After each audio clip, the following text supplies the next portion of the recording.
So we're in Fresno, California, up in the attic here, taking a look at some of the plumbing that we put in here. It's a Uponor, U-P-O-N-O-R, piping system. It's the Apex. So this is the premium brand of PEX. Everyone else makes a B-PEX. We like it, we use it. Hot and cold water, you can see almost out of reach to get behind that master shower. So the general contractor recommended opening the stucco outside, and so we did. We opened it up and they're patching it, which is great. So we got the waters down there, exterior wall, got it mounted tight into the valve. That's all good. Brought it up into the attic, and you can see we got straps it's either every 16 or every 30 inches. You know, in here you can see it's a little bit further spread, but what we've got is a little plywood behind there just to strap the pipe down. Full half-inch thermocell, half-inch thickness, 3/4 piping, almost all the way down to the shower. And then, of course, right here you've got a drop down to the toilet area. This area in here is in the toilet. The toilet and the master shower are in a separate room. It's 12-foot ceiling, so we're up on top of that ceiling right now. And then once you get up to here, there's a dividing wall between the two rooms, still master bathroom, but it's a drop ceiling in there. So 8-foot ceiling, and it's down in that cavity. And we'll take a picture of that from another angle, but that's hot and cold water looping down into another cavity and running underneath floor joists over to the two sinks in the master bath. And so that's insulated as well. And then you can see up in the corner, just a couple turns, 4x12 header. Everything's mounted, these straps, every 30 inches. 1, 2, and then let me see if I can get back over this duct without stepping through a ceiling here. Pretty tight up in this area, but workable, doable. And so you can see that line, it just all the way down, and that header just continues. Sorry about going so fast, and I'm out of breath because I'm wearing a mask up here. There's too much insulation. We've been breathing it for about a week now, and just have a mask on, so labored breathing right here. So strapping's all the way down. Once you get to here, it hops underneath, and you can see there's a couple T's right here. So hot and cold water, the feed comes from out here. It's in that cavity right there next to the water heater room, directly from the garage. So what we've got is these are actually feeding hot and cold water, and I believe that the cold water's on the right, hot water's on the left up above, and it's strapped there. Let me see if I can hop down here real quick, and I'll take you a picture of this cavity. And so through here, same thing. That's a loft, the addition part. So these are the floor joists. And you can see at the end, those lines dive underneath the duct. At one point, I'm imagining this was all accessible before this was framed in and added on. You could walk out here and this duct was just floating in the breeze. So right now, it's inaccessible into that water heater platform that we just showed you outside of this attic space. They boxed it off. You can't get over there from here. Those lines sneak underneath. They're insulated. They're sitting down on platform. It's OSB, and it goes right underneath that duct. And so they come up, attached to the floor joists, and they're strapped with PEX talons all the way down, doubled up. And then, of course, they make a penetration here and a couple straps there, and then they go up the wall. We're going to head to the corner right there. You can see they both turn hot and cold, and they are strapped. And I almost went right into the bucket for the AC, for the furnace. Okay, so you can see it's strapped there, and then both these lines are running down to the hall bath. So hall bath, far side over there is the tub, and you can see hot and cold water right there, all the way on the end right there, hot and cold water. They come back up, and it's 3/4 almost to the end, and then 1/2 inch drops down into the wall, and that'll be a separate part of the video. We'll show you downstairs.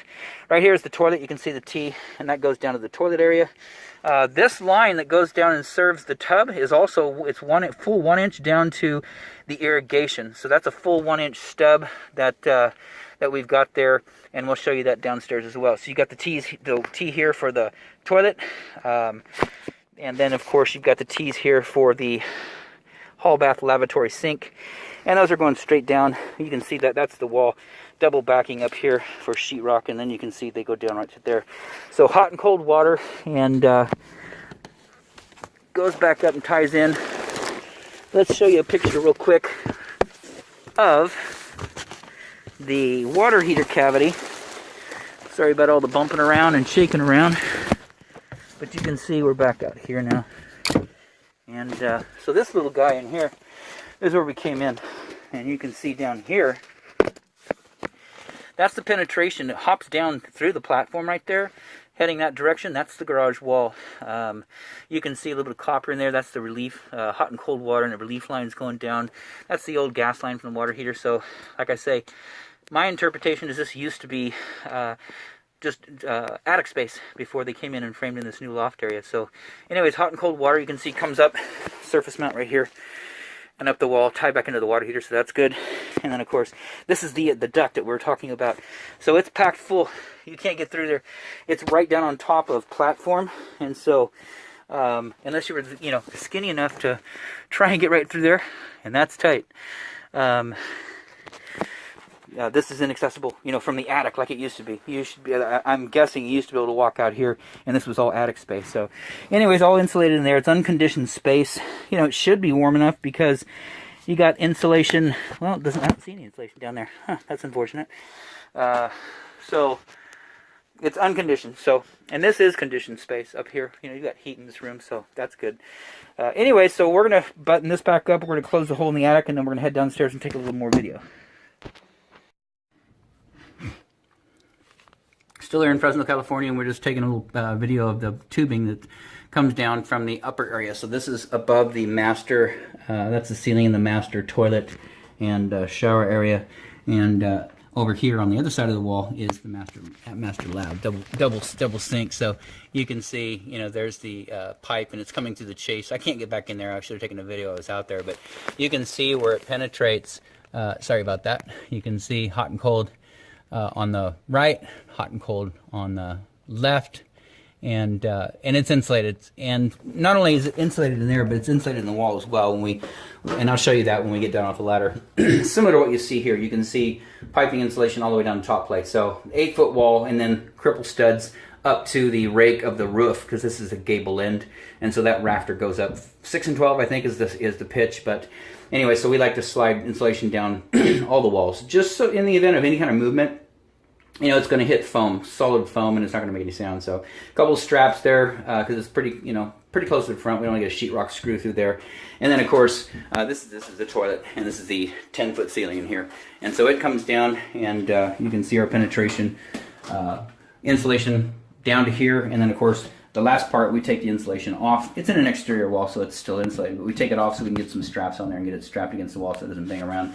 And then, of course, a brass drop ear 90, that's Uponor product, so it ties straight in there, and a brass stub out, so no galvanized pipe in the system. Brass nipple, and then a brand new quarter turn shutoff valve, and that's their existing supply line to the toilet. So that toilet is functioning. Shower is outside. The wall was cut open, and then patched before we got to this point. I think I took a video, so we'll tack that onto the end and show you what the outside looks like. Our recommendation was demo that one piece of tile and cut in this side, so at least the wall wasn't open. But it hasn't rained, so I think they're in good shape as long as they get that taken care of. So hot and cold to there, insulated in the wall, cold water. Even though it's in an exterior wall, we insulate it for sound. And then we're going to pause this video real quick, and then we're going to go in and take a video of the rest of the project. Okay, so still here in Fresno, California, and we're back down here, and you can see the master bathrooms where we were a minute ago. We moved the ladder out of the way. You've seen this part. And we took a picture up in the attic space that's above the 8-foot ceiling. This is the 10-foot ceiling. And so you can see the pipe. Again, you know, we found a spot in there, got a stud finder in here and found the stud. And then, of course, drilled one hole. What we're trying to find is a spot that would work to get us down into the cabinet area. And you can see, you know, you only have so much width, and you miss that cavity back there. So this one worked out to the side of either side of one stud, and then insulated down, hot and cold, hot on the left, cold on the right. And then this just so happened that there's a stud right there as well, but both of them fit here. And the reason why is we still need to hit that cabinet area. So hot and cold all the way down. Outside the exterior wall, it's insulated anyways, but we put that in for sound. And then, of course, underneath the sink, you can see, picture me in the mirror there. Isn't that great? So you can see in there, that's what we do when we stub out. We don't like to stub out plastic, but that's the Uponor 90. It's a drop ear 93 screws mounted, and then the PEX ring there, the Uponor ring, ties the PEX in, and then a brass nipple, quarter turn shutoff valve, brand new. Now those weren't included in the contract. The quarter turn shutoff valves, we put those in because, you know, we're warranting an installation, and if, you know, you get an old valve that you reinstall and it starts to leak and floods this, well, we kind of feel responsible for stuff like that. So we put in brand new. Those are existing supply lines. Those aren't ours. So they're tied into the faucet, and that's not our stuff. But we warrant, the shut-off valve, the brass nipple, the Uponor system, and whatnot. So you can see where it came down. A little blocking in the wall, a little creative blocking back there. Just 2x4. It's green board. That's what we had on the truck. So we got that screwed in some 3-inch screws. Same thing on this side. Little green board that way. And so it's mounted real nice, and the water is on. Same thing on this side. You can see we hit that stud, and it was almost, and it's actually just, you can see if you look straight up, it's just outside of the cabinet. So you can see when we got down here, we had to get kind of creative. And again, we got a double 2x4. What we used that for is to create just something to put in the wall cavity. And so the first portion of the 2x4 is behind sheetrock. Second portion is just so we can get in there and get a block tied in. So that was all put together outside of the cabinet area and slid into shape and pushed back in. So now what's keeping that wood from moving back and forth is sheetrock and cabinet. So it's not going anywhere. That side's screwed in with 3-inch screws. And then, of course, Uponor drop ear 90s tied in, hot, cold. You can see red and blue. And then shutoff valves. Those are ours. So supply lines aren't ours, again, but shutoff valves are ours. Quarter turn on, quarter turn off. Those are good. Let's go ahead and take a look at another part of the project. And this is going to be the hall bath downstairs. We showed you upstairs. And portion of it we did from the back side. And I'm going to go ahead. What I'm going to do is I'm going to stop the video real quick in the event it stops recording on its own, and I'll pick it up right where we left off. So we're still here in Fresno, California, and we got some sheetrock over here in the way. So this is what I'm going to do real quick. You can see this is what we've done in this area. So 1-inch Uponor, that's from the up, this is right where we took the first portion of the video. And this is an interior wall, so there's no insulation in it. But it's the back side of the bathroom. So you can see 1-inch came down because we needed to get out to the existing irrigation stub, which sits right here. So brand new 1-inch line copper come out. And then we've got a 1x3/4x1 copper T, new hose bib there, and then a 1-inch male adapter. It's all insulated so you can't see it. Then a brand new shutoff valve right there. So quarter turn on, quarter turn off. You can see off and then on. So that's good. And then Schedule 80 PVC nipple is screwed in. So it's threaded both sides. What we do is we cut off one end, thread it in that side, and then Schedule 80 45, Schedule 80 90, and then right in here is a Schedule 80 union tying into the existing Schedule 40 pipe. We use Schedule 80 because it's more durable. It's a thicker wall. It's more expensive, but I mean, it's not that much more expensive to where you just use the other pipe. So it's pretty durable. This is as well, the outside hole is siliconed in place, the entire inside, then of course an escutcheon, and then we put some Gorilla tape on it just so that insulation lasts over the years. As it becomes weathered, that tape will protect it. Inside you can see the 1-inch. Let me get this pulled back out of the way. You can see the 1-inch right here as we drop down. It ties into the tub on the cold side, and you can see the hot water kind of rolls down, lazy swings around. A little isolation there because it's touching the 1-inch line, and then of course the riser for the shower, so a little insulation there, and then ties back in. So you can see that's us. We put the adapters on, soldered a fitting on one side, and then of course put the Uponor adapters, the female adapters there, and then hot and cold's tied in. So everything's working right now. Water's on, so tub shower's working great. You can see here 1-inch copper. Down there we put a copper hold right, which is that little guy, and soldered it in place, which means you cannot turn that. It's soldered to that copper hold right, and that's the way it's supposed to get done. And then of course over here 1-inch male adapter, copper to the 1-inch female Uponor, and then of course the T, and then up into the attic. So it's strapped. They've been using it, and we just ask that you monitor it and make sure getting moving around. We had a little moving in the kitchen, and we fixed that. But last portion here is the toilet. So we just came in from the back side, drilled the hole down there, stubbed out, Uponor brass 90,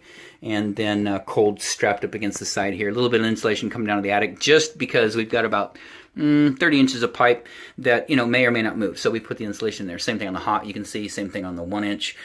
Just in the event of movement, if it bounces, it doesn't hit wood and cause noise. So that's what we've done in this area. What we've done in the bathroom area, we're going to take we'll pause it right now and take another video from that side. Okay, so still here in Fresno, California. I guess I could turn a light on here, huh? There you go. And so this is the bathroom side. The bedroom side we opened up because you don't want to when at all possible, we like to work, you know, on showers from the backside drywall. And unfortunately, in the master, you know, it was stucco exterior wall. So, anyways, that I already showed you that video of that toilet. You can see down there, you know, brand new shutoff valve. That's their supply line, and it capped off the old copper. Unfortunately, the manifold is real low to the ground. Copper comes up and back down. It's a T, and then another line off of that, and then a street 90 pointing out. And so we just capped it off right there on the wall. And so you don't need to cap it off, but we like to. Just all the points of connection like this. We use, those are not cheap either. These little push to fit, like $5-6, something like that each. And so everything's capped off like that, hot and cold. Main thing is, so we got the water coming down, insulated down to there, and then of course no insulation because we want to get straps on there and get it against the wall. And then it swings against the wall. What we had a conflict in here is the venting from the lavatory sink. It comes up to about 42 and then breaks over and goes over the 2-inch vent off the toilet. And so there was a conflict. When we got to here, we were running into that vent line, which turns, you know, and goes horizontal. So we kind of snuck around that, and again, we put insulation down here because if there's any movement whatsoever, and it bounces off of that 90, which it would be hard to see, you know, from one way or the other without tipping this camera upside down. But no, you can't see it. But so we put insulation on it in the event that it does bounce on something, you won't hear it. So it's 1/2-inch thick thermostat, and so if that thing bounces around, you know, you won't hear it, and it's not moving really that much anyway. So open our 90s, step out, drop your 90s, brass nipples, quarter turn shutoff valves. We recommend that, you know, when you get your finish guy back in here, to set your cabinet and your sink and your faucet and all that, you put some supply lines on there first, flush those lines out. Otherwise you'll clog your faucet, and no big deal. You clean out the aerator and take care of that, but it, you know, could clog it, and then you'd have to replace the faucet. But, so that is the hall bath, and so we're done with this. I'm going to stop it and go ahead and take a video of the laundry in the kitchen. So still here in Fresno, California, you can see up on top of the planter shelf here the gray foam insulation. That's hot and cold water line, and it runs all the way across to the far wall of the kitchen. This serves kitchen sink only, which in turn also serves the dishwasher, which comes off of a brass T at the hot shutoff valve at the kitchen sink. So all that was strapped. A little bit of insulation gone off the very end, and I'm not going to zoom in, but off at the end we took it off. What was happening is, because it was free floating in the insulation, when you would shut off the kitchen faucet, that line would move back and forth and make noise up there. So we took the insulation off, put about 4 straps right down to the top of that planter, and so it's not moving now. So the sound's gone away, and we asked that they monitor that as well, just to make sure that you know, before that thing gets covered up with whatever creative you know, covering you want to do up there, before it gets covered, make sure that there's no noise in there. Over the kitchen area, we hopped in right here on the side wall. You can see insulated down to there, and then just so we get no movement, we pull back the insulation, and then of course it's an interior wall, so this is a conditioned space. The foam is there for movement. That's, you know, it's either there for heat or cold, or for sound, one of those 3. And so we've got strapped there, so it's moving up and down, then insulated again all the way down to there, just because you're coming across, you know, the top of a built-in cabinet here, underneath sheetrock, whatnot, and you just don't want things moving around and making noise. So what we found back here is a little cavity going over to the kitchen sink, the same way they snaked their electrical over there. This is structural at some point, so we didn't want to drill through that and get in there, but we did sneak around the corner, and you can see minimal. Actually, you can't see. I'm not going to pull this drawer out because we pulled it up a few times, but across the back side of the drawer, it'd be nice if we could see that. We'll show you where it comes in. So the side, you can see, that's where the water comes in, hot and cold. So just one hole in the side of the cabinet right there. And then it drops down to the wing L's and ties in. That's the brass T that serves the dishwasher. So hot and cold are on. And so that's ours, both the open air 90s, the drop air 90s, the brass nipples, and the quarter turn shutoff valves. And like I say, all the shutoff valves are brand new. We just want to make sure that everything's working. We're not reusing old parts. And then you get another problem outside of you know, what was already existing. So that is good. Inside here, just so that we maybe can explain it, with this drawer open, basically top of drawer right there, if you were to peek back, which is it's going to be right in this section here, that's where the piping comes across, right above drawer. And so hot and cold is strapped up to underside of deck. So you got granite, they've got a 3/4 deck, plywood deck on top of that, and then some 3/4 supports that hold the cabinet front to back. We're strapped up to it tight. So as this drawer closes, it's just sneaking under the pecs. Now one of the straps on the left, it's copper tool strap taped and it's holding the pecs up. The drawer does touch it just a little bit. It doesn't conflict with it. It will close. It's got that soft close, but it is hitting. And so we'd recommended that the general will have his cabinet guy come in and just measure whenever it starts to touch. That right about there is where it feels like it starts to touch, which means you got about 4 inches of the back here, so 4 inches right in here. You would take a router and route down 1/4 inch. That's all you need. 1/4 inch here, 1/4 inch out of the back, 1/4 inch out of the side. So, you know, I've seen it done. I don't do it myself. I used to do cabinets, but you know, whenever we do custom homes and we got piping situations that are a little difficult to get to, we come back in and they've done a really nice job of routing out a cabinet, and it looks beautiful. But you would certainly want a plumber doing that. You'd want a cabinet guy to do that. Anyway, so that's where, you know, without taking this drawer out again, that's where the hot and cold comes through, both side by side, and then drop down into the kitchen area. The ice maker, you can maybe see back down there, we put a recessed wall box in. Before it was just an angle stop down there, shut-off valve with a 1/4 inch connection for the hose. What we did is we abandoned that down there and of course put a recessed wall box in there, and then it's it's Upanor. So it's an Upanor box, so it's an adapter, and then it penetrates the exterior wall. We'll take a video of that in a minute. So just wanted to show you the kitchen and how it's connected, and then we'll go over the laundry room before we go out there, and we'll take a video of the rest. So we're still in Fresno, California. We just took a picture of, and we were taking a video and it stopped. So here is the repeat of that laundry room. You've got 2 stub outs with cover plates on them, brass nipples, and then 1/4 turn shut-off valves, 1/4 turn on and 1/4 turn off. We like those. They're not specifically designed for laundry, but I like the 1/4 turn feature, not the multi-turn. So the way we got to those is from the garage up here. This is your landing right up in this little cabinet. You can see that's the landing. It's all the way to the far left. And so, you know, we've got 2 lines coming through, hot and cold, insulated coming into the wall. And then we used 3/4 blue on both sides. We can use white, blue, red, doesn't matter, as long as you don't get the waters crossed, you're fine. But you can see when we converted the 1/2 inch, we've got there. So a couple straps just to keep it from moving around. Insulation so it's not bumping against each other, you know, for sound again. But really strapped well there down to the bibs going through. And so this portion is good. And you can see it's all surface mounted in the garage. These are 2x8, 2x10, I can't remember, ceiling joists up here, you know, because you've got a full 2nd story, and so it's more structural. And so the main water lines we'll show you in a minute, but to get this document, you can see that's where the line comes through. So that's your next set of stairs up to the loft area. And of course they're insulated out here. It's unconditioned space, so hot and cold water insulated, and then T's tying in. That's the, you can see at that copper line is a relief line that comes down to here, and we showed you a picture of that when we were up in the water heater cavity. That's where the penetration comes from. These hot and colds go right through there up to the water heater. So we'll go ahead and stop the video and take take one more or 2 more, one of the garage area and then one of the exterior work that we did.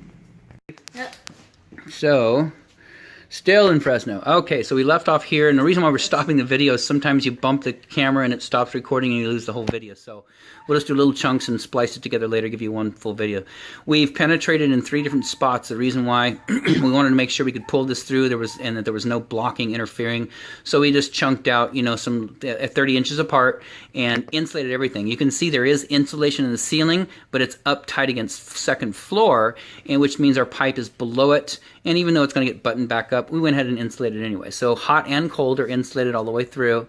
Cold is on the, I think it's the far side, and the near side is the hot. Either way, it's right up against ceiling joist here, and then of course right up against ceiling joist there. Now that comes all the way over. So we got 1, 2, 3, I think 4 holes. It comes all the way over underneath the, there it is, these hangers, and there you go. So there's where they drop down and follow the beam. Now those ceiling joists hang off the top of it looks like a 4 by maybe a 16 micro lamb. It's either a header or a micro lamb up there, or a glue lamb. I'm not, probably a glue lamb. But it looks every bit 4 by 16, something like that. And you can see the hangers up there. So everything's hung off the top. There's no way through that. It's structural. We can't drill it. So that's why you see all the surface mounting here going around this header, over to the wall, dropping down, and then heading over to there. We don't want to, you know, I guess some plumbers would drill that. I won't, or the rafters, so, or the ceiling joist. So surface mount all the way down, 30 inches strapping all the way to here, point of penetration. That is where the kitchen ties in. I showed you that from the planter side. That's where it pops up and goes over the top of the planter in the living room. And then of course cold water comes in. This is the point of connection that we chose. There was a filtration equipment here, I think a Connecticut, and they hadn't used it in a while, so we wanted it abandoned. We took the whole thing out, just tied the loops back together. What happens is it used to come hard water over through the filtration equipment, soft water out, and then back over to the point of connection at the front of the home. And so we abandoned all of that. Took it out, tied it together, soldered everything, put a new shutoff valve. So you've got one quarter turn shutoff valve here, which means quarter turn off. Quarter turn off, quarter turn on. So nice, easy function. I don't like gate valves. We don't use them. So from the copper adapter, full port, 1-inch ball valve, brass adapter, or brass nipple, and then of course brass adapter to the open or piping. This piping is not ours, so that is specific to whenever that was installed by the water filtration company. And we'll go take a video of the front of the building and the exterior work we did out front now. Okay, so last part here, and what we're going to do is we're going to get you a little placard. The inspector, you know, wants everybody to know that this is not the main shutoff for the home anymore. When the Connecticut, whoever installed the filtration equipment came out, they abandoned the main shutoff valve out here. I would have recommended leaving the shutoff valve in place or installing a new shutoff valve and then piping over and back.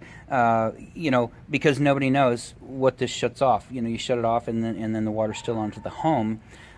What they did do in the garage, they put bypass valves. So you had a hard water bypass valve and then 2 shutoff valves on the filtered water side that allows you to work on the equipment, pull it out, and then you know, without shutting down the water to the home. So all we did, this is the feed comes from the box, which is right here, hard water, and then it comes up on the left side. You can see it comes up. This is where they made the change right there. It comes out of the ground on the back, 90s over and 90s back down, and you can see they have a T-in for the sprinkler valve. So that should have been where they left a valve, but they didn't. So it's just a hard loop. It comes in, goes from there, it goes over to the garage, it comes right back to here. And so all we've done is we've used their existing tubing to feed a hose bib, an ice maker, and another hose bibber on the side. So we'll take a video of that right now. What we did do is, because we wanted to make sure that you could shut these items down instead of hard piping, we did give you a valve here. So full 3/4 around perimeter. So quarter turn off, quarter turn on, real nice to function. That will shut down your hose bib, and then everything here is surface mount. So it's 3/4 inch type M copper. It's wrapped, and then also it's taped, just because it's out in the elements, it's out in the rain, it's out in the sun. We don't want that insulation deteriorating. So we got Gorilla Tape, it's like 10 bucks a roll. Wrap the whole thing and it's good. So you can see it sneaks around the side, sneaks down to the corner, and that's not a 45 to pop out, but they got it. You know, this is all Pro Press fittings and type M copper all the way to the corner. You can see the straps, and all this is paintable, by the way. Just paint that whatever color you would like, and you're good. Sneaks around the corner. We have one conflict here with the downspout. So we just snuck out and around it, back in.